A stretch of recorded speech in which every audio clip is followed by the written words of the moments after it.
culmination of battling through years of frustration to finally break through. Tonight, the 50th anniversary of that championship being celebrated. BYU head coach Tommy Hudspeth, the man who led the Cougars to its first conference title 41 football seasons ago. Quarterback Virgil Carter, his receiver Phil Odell, and fullback John Ogden were all WAC performers for the Cougars, who finished 6-4 overall, 4-1 in conference, and brought Provo its first football hardware.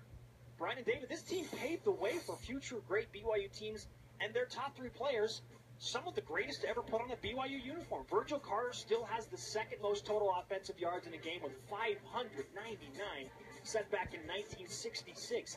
Phil Odell is sixth in career receptions at BYU with 183, and John Ogden, the ninth all-time leading rusher. A moment ago, members of the 1965 team helped light the Y. As we learned from Lauren Frankham earlier, there is Virgil Carter, the quarterback of that 1965 WAC championship team, and the man who will run out the alumni flag with the BYU team tonight. Other members of the team being honored as well.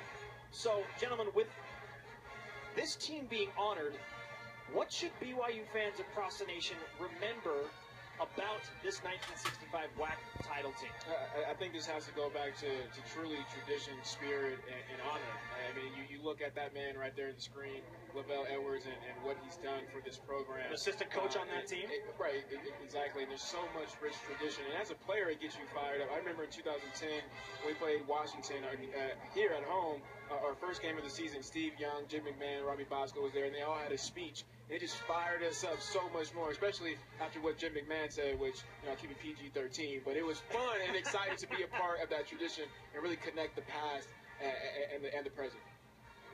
So as you look at this, really cool. Maybe an underrated thing. We should give more attention to that 1965 championship squad. It's time for the BYU Sports History Showcase, presented by the BYU Store, the official outfitter of BYU fans everywhere. Before last season's loss at UCF, BYU had never lost in Game 6